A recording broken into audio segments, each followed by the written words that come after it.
John Sherrer, Historic Columbia Foundation.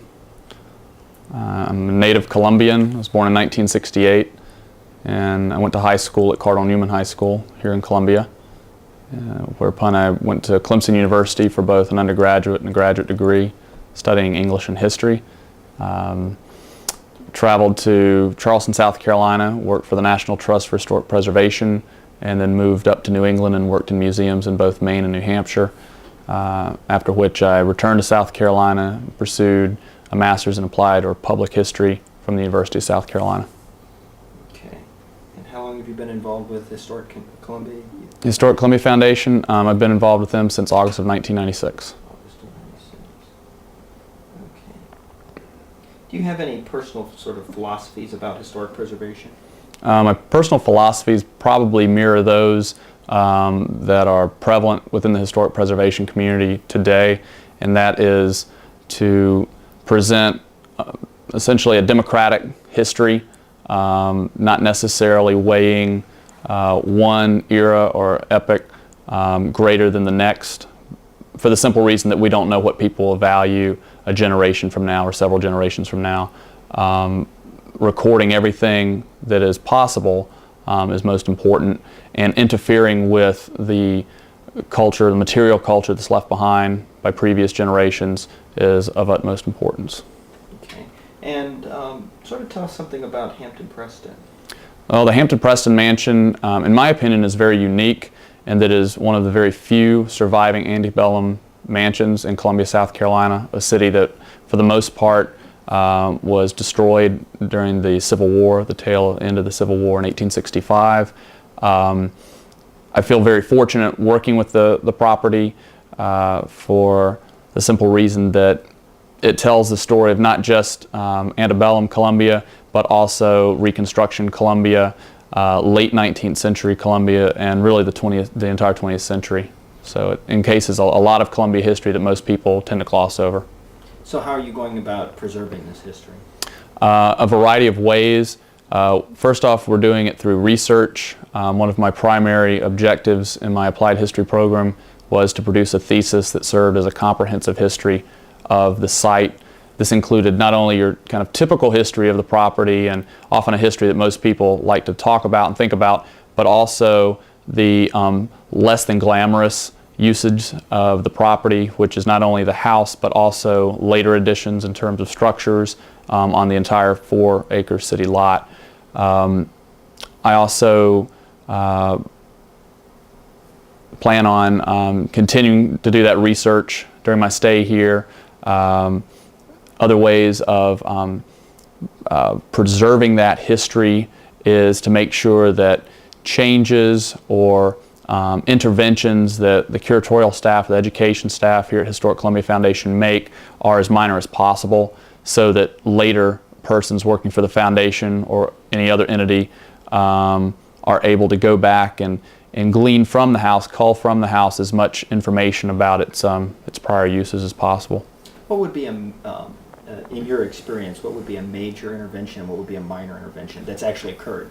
Well, for instance, a very major intervention, in my opinion, was the decision 30 years ago in 1969, 31 years ago now, I suppose, to remove a very significant portion of the mansion proper, and that was its mid-19th century addition. It was constructed between 1848 and 1850.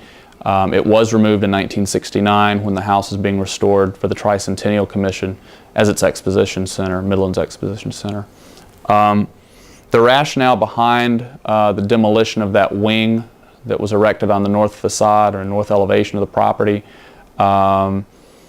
is still being argued. We're not really sure exactly why. Some people say that one of the reasons behind the demolition of that addition was that it would have cost too much to restore the house in its entirety. Others argue that it was really an insignificant aspect of the property. So what you're really looking at is a different emphasis on interpretation. Those restorationists perhaps felt that the era in which Wade Hampton I lived there was the most significant. So they reduced the house to its original footprint, its original appearance. And still others argue that perhaps it was structurally unsound. So it may be a combination of all three. It may be just one of those. We're not sure. That's a big aspect of the house in my mind. It certainly cuts against the grain of current preservation philosophy. It's sad in that it does pose an interpretive dilemma to the current staff, but I'm very hesitant to make a judgment call for an event that took place when I was still in diapers, essentially. So I'd be more interested to kind of categorize that event with a lot of the other events that took place on the property, and just kind of put that into an exhibit and let people know, that there was indeed a lot more to the house than what we physically have left today. So that's major intervention. Minor intervention would be something to the effect of perhaps painting a wall a different color than it is now, or it has been in the past since the house has been interpreted as a museum.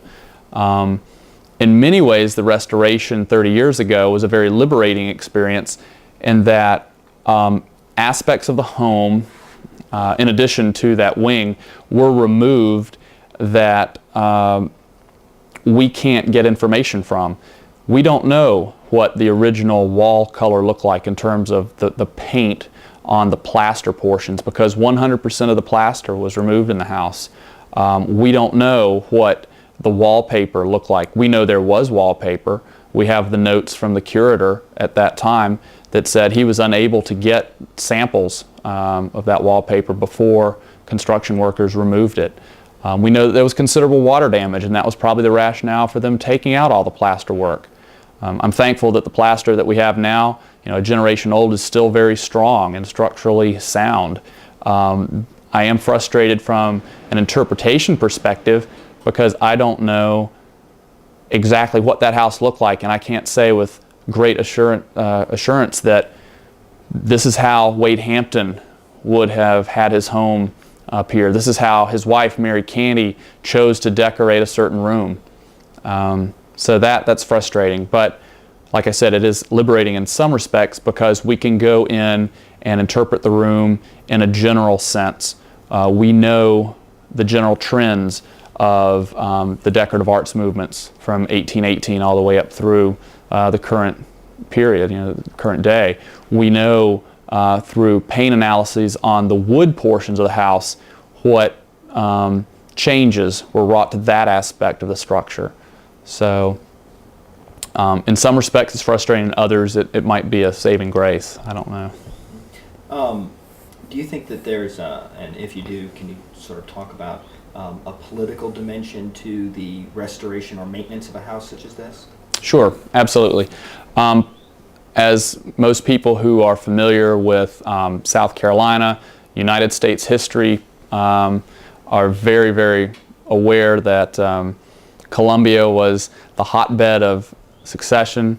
The beginning of the Civil War was really the one of the touchy aspects of South Carolina history, and I think for that very reason a lot of South Carolinians are sensitive to icons, if you would, of that past. And for so long most people have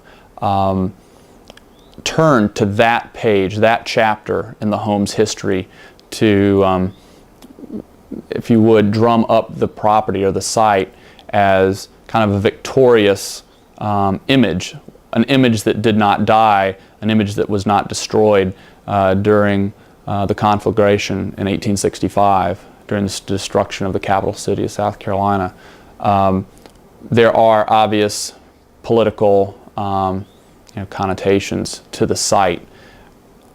I do stress, however, there's a lot more to that site than just the Civil War era, a 5-year stretch or 4-year stretch.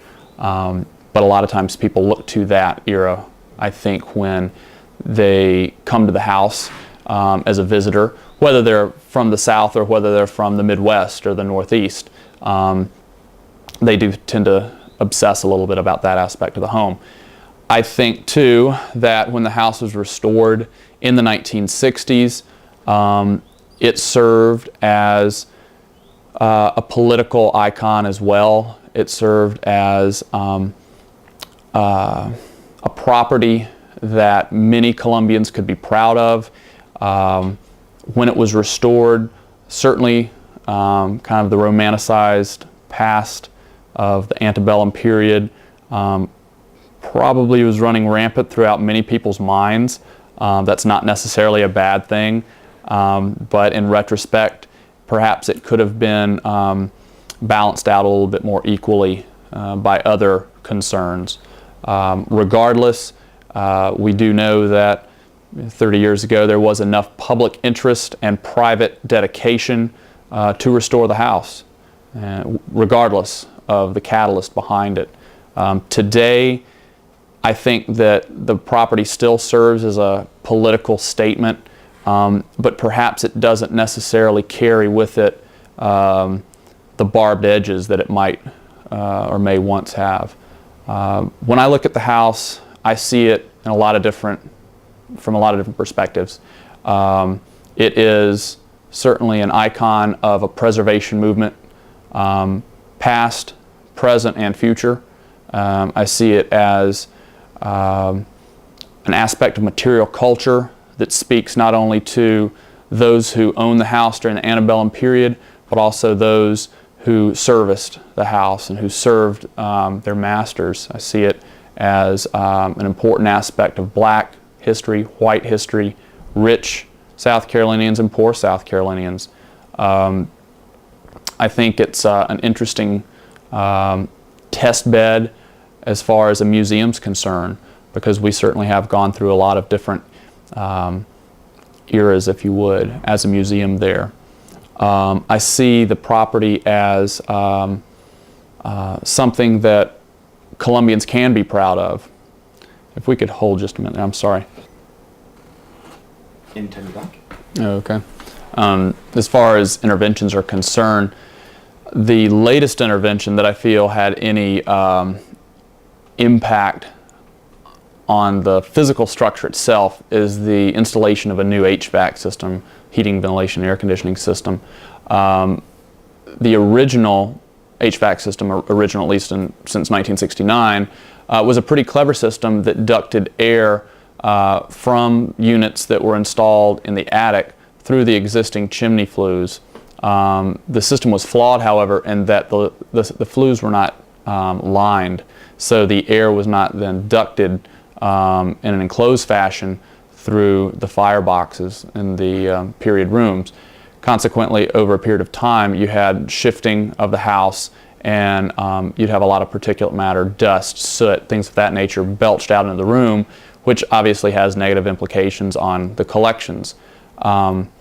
In the design of the new HVAC system for the house, which is currently being installed during the winter of 2000, we had to modify the original design. The downstairs period rooms still have air ducted through the flues. However, it is in an encased ductwork, a flexible shaft duct, and it will allow for greater air circulation, which of course is great when it comes to conserving objects. It prevents mold growth, things of that nature. However, on the second story period rooms and in the collection storage rooms, we've had to install conventional grates. These are installed above the passways. There are passways on both sides of the chimney stacks. We have a duct that's running directly from the system on each side of the house, and it goes into these grates. There are two grates in each room. Visually, it's intrusive. From an interpretation perspective, you have yet another modern intrusion, which is very frustrating. From a collections perspective, it's great in that it allows for greater air flow. From a structural perspective, it's really negligible. Well, I shouldn't say that. It's actually beneficial because it did not penetrate the brickwork again in the chimney stacks. And one of the reasons that's beneficial is The brick throughout this house, as well as its counterpart, the Robert Mills house, is of a very soft nature. It's not a high-fired brick. It's not very hard. The mortar tends to be composed more of sand than lime. So it's a very delicate aspect of the overall envelope of the house. It's one of those things when you're determining what's best for the house that you have to take in consideration. So from, I guess, that perspective, it was beneficial that we essentially dropped these flues down an open shaft that was on each side of the chimneys, and we came through a wall above the doorways, that a wall that was reworked in the 1960s. Are there ever any disagreements about interventions? Sure, and I think that's healthy. Nobody works in a vacuum. If you do, you're apt to make a lot more mistakes. While our staff by museum standards is probably fairly standard, each person brings to their job certain expertise that obviously has implications on another aspect of the properties. Someone in education might argue that we cannot possibly have a light switch showing. We cannot possibly have an HVAC grate showing. Somebody from the collections perspective might say, well, we have to make sure that we have enough air circulation for the objects. Someone for volunteer and visitor service might say, we need to make sure that we have enough airflow so our visitors are, if not comfortable, at least not too very hot or too very cold. And then someone on the collections or rather the properties committee might say, the placement of those amenities, the placement of those aspects of the facilities, if you would, the facilities equipment has to impact the house as lightly as possible. So, you have to find common ground, and hopefully through all of this negotiating, you can come up with a compromise that satisfies, for the most part, the needs of all people, and certainly affects the house in a positive fashion rather than a negative fashion. What is the most controversy? What subject has generated the most controversy since you've been here? Well, a couple things come to mind. One of the subjects that has drummed up a lot of controversy is the restoration of the gardens, which unfortunately were bulldozed in 1947 when the house and property was parceled out for subdevelopment. In the early 1980s, there seemed to be a greater push to restore the gardens. There had been earlier plans drawn up and projects at least discussed but not realized. Mid-1980s, an estimate of $1 million was not unheard of. That was $1 million just to replant the gardens. It had no line item for the maintenance of the gardens. A little bit of work was done. That was almost 15 years ago now. Consequently, what we have now are pathways with sprinklers that are about 2.5, 3 feet high, boxwood gardens that are stunted. We have dieback on mature trees and bushes, and then we have plantings that are really ahistorical in nature. That aspect of the house and the property has probably been the greatest sticking point and sore thumb for administrators and visitors alike, because when you come to the site, you truly do not have a good grasp as to how grand the home was during its heyday before the Civil War, and certainly during the majority of its post-war use throughout the 19th century and for the better part of the first quarter of the 20th century. Other aspects that I believe are probably ending on a happier note is the reinstallation of an archway that was removed in 1969, but fortunately was squirreled away in the attic by a curator at that time. That archway is being reinstalled as we speak, and it's afforded us an opportunity to improve the interpretation of the house by once again bringing back to the home an original aspect of it that for so long has been missing, and for the entire time that it's been run as a museum, no one's ever seen. From a preservation perspective, the retention of the archway is truly amazing, because it allowed us the opportunity to go back and research the paint schemes that the house went through throughout its use, from truly 1818 all the way up to 1968, 69. What was the house like? The house is, of course, going through a change right now. What was it like when you first came here, and how is that going to be different from what it's going to be like when the restoration's finished? Let's see. When I first got here in 1996, August of 1996, the Hampton Preston Mansion was, in many respects, like any other historic house museum that had gone through about a generation's worth of setting and resetting and interpretive changes. There were aspects about it that had not changed in 30 years. There were some aspects about it that had not changed for 20 years, and there were still some that had been a decade old.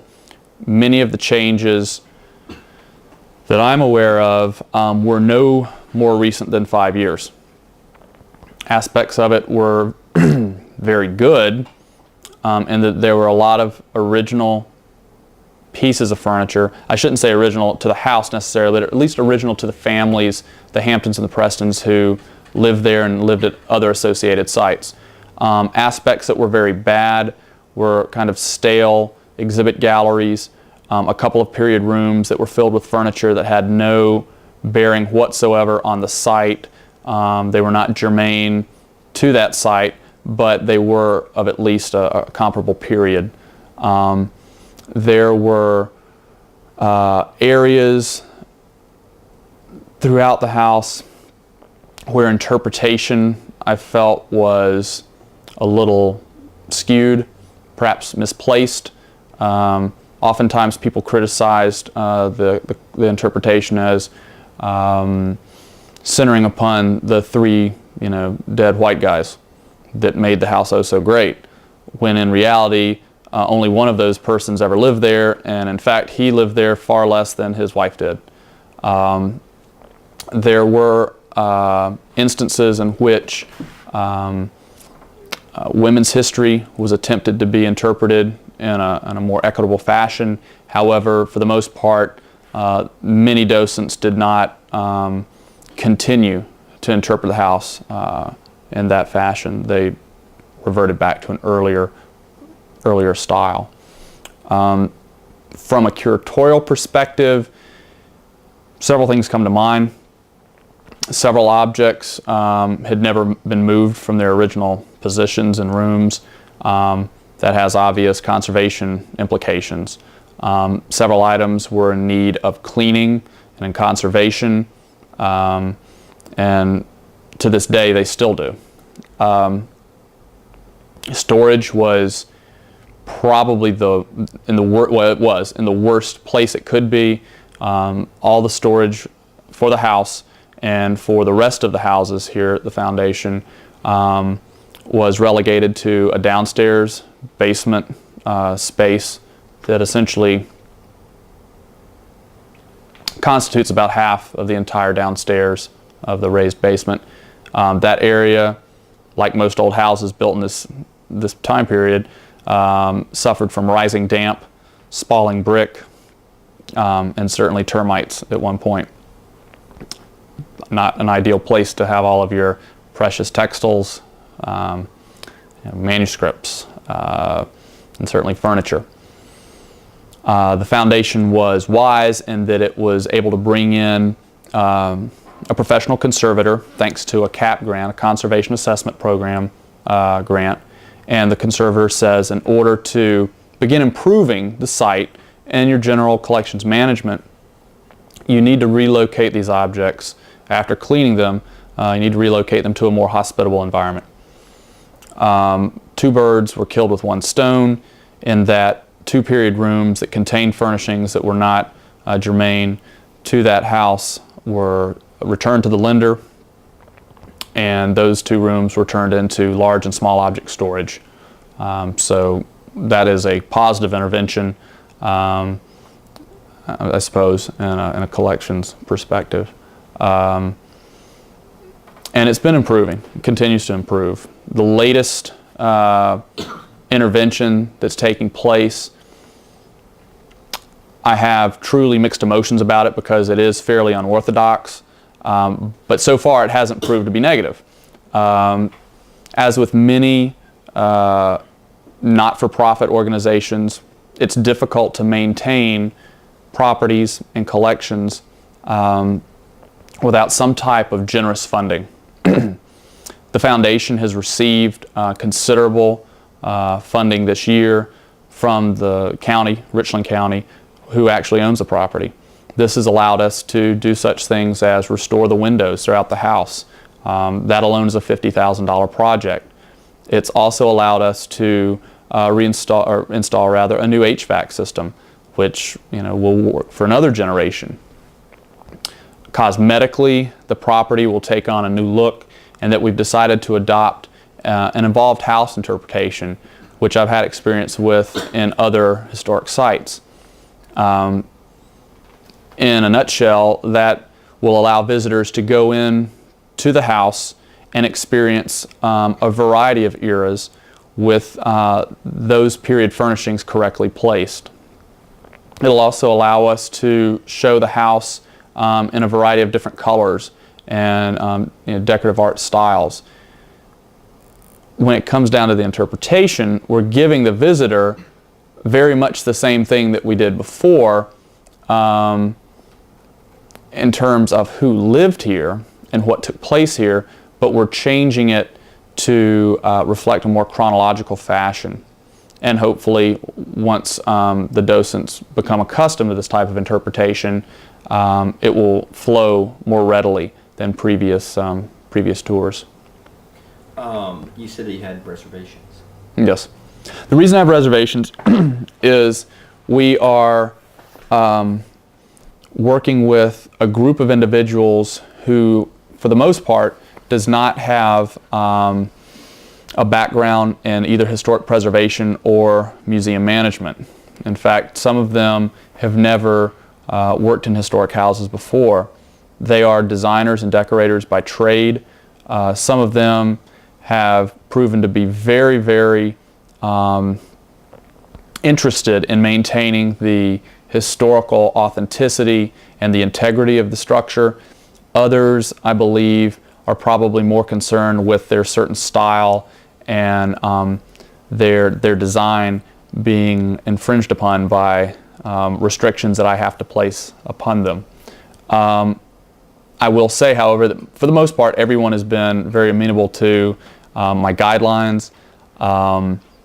If all things were equal and I had buckets of money, I'd probably come in with 5 other curators and say, this is exactly the way we want to look. Let's hire all the appropriate persons to do all this work, and it would cost 10 to 15 times more than it's going to cost this time around.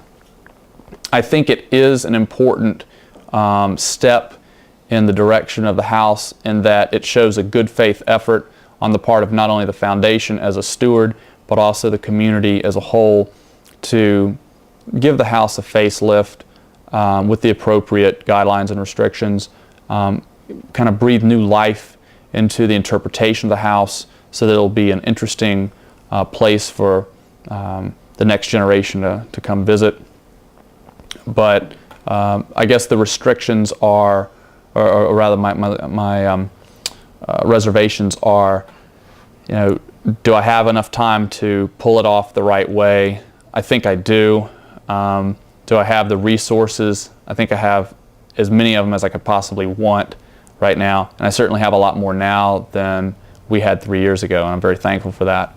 I'm just hoping that all the curatorial staff, curatorial volunteers, the foundation as a whole will be able to come out with a positive experience with this group who really hasn't worked in anything like this before with anyone like us before. Before this interview, you mentioned a couple of times some almost urban legendy things that get passed from curator to curator or docent to docent. You've also sort of mentioned it in your thesis a little bit, some misinterpretations or some misconstrued natures of the house. Can you give us some examples? Sure. All of the Foundation's houses, the Man Simon's cottage, the Woodrow Wilson Boyd home, the Robert Mills house, and the Hampton Preston mansion, all are not immune to every other historic house's dilemma, and that is these kind of romanticized stories that are essentially docent lore. Taxes on closets. People were incredibly short back then. The doorknobs are lower because people were so much shorter. There's only so much frontage on the front of a house because they tax the number of windows. Mortgage buttons on newel posts and things of that nature. They make for very interesting stories, and if you walk away from a historic site on the West Coast and from New England and the South, they all share commonalities regardless of geographic location or historical representation, and that's oftentimes these stories. It's one of those things that we try to weed out, to be perfectly honest. Oftentimes reality is stranger than fiction, and I think particularly with a house that's had several large families living in it and then multitudes of individuals, you can't help but walk away with some very unique stories that are equally, if not more interesting than something you could hear at any other historic site. Well, can you give me a couple of those unique stories that are actually true? Sure. One of them, I draw on my experiences in oral histories that I worked with when I was doing research for a comprehensive history of the site. There was a gentleman who in the 1950s seemed to hold considerable sway in what we now interpret as the women's parlor. At that time, when the house was being run as a boarding home, that was the TV room. And while most everyone enjoyed the TV for the better part of the day, whenever the TV show Have Gun Will Travel came on, he was the ruler of the roost, as it were, and everybody knew to kind of back off. So I guess he had his way regardless of how many tenants there were. I thought that was kind of interesting. I also think that it's interesting that the home during the war, the World War II that is, the other large war, the other late unpleasantness I suppose, was used as a headquarters for the Army, Army Air Corps, who was monitoring aviation activity. This actually occurred in one of the mansion's flanker dormitories. And there are people who have worked in a voluntary capacity for the Foundation who actually volunteered 50 years ago. Goodness, almost 60 years at this point, volunteered for the Army, working in that capacity there. Do you have any interesting stories about your stay here? Every day is an interesting story about my stay here. Not to be flip. No, I think what is most interesting is I have come back to my hometown. I've discovered a property that, while I'm sure as a very young school kid I probably visited, I'm learning more about history in my backyard than I ever thought was around, was worthwhile. I've got a new appreciation for not only the place but also the persons, and it's just kind of I don't know, I feel like it's a real privilege to be the steward, the caretaker and caregiver, I guess, of this property. And I also have come in contact with a lot of people who have proven most interesting as well as most helpful in preserving the house and passing along its history. but there's no events that you can remember. I mean, are there any events that you can remember that you think are just interesting for a future person to be looking at? Okay, let's see.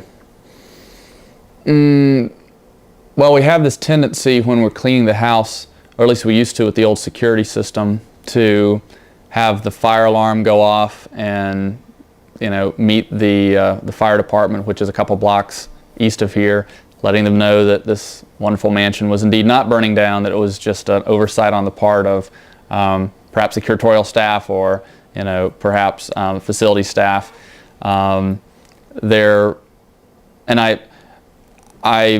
relate this with mixed emotions because it either is very telling of how tired I was that day, or perhaps how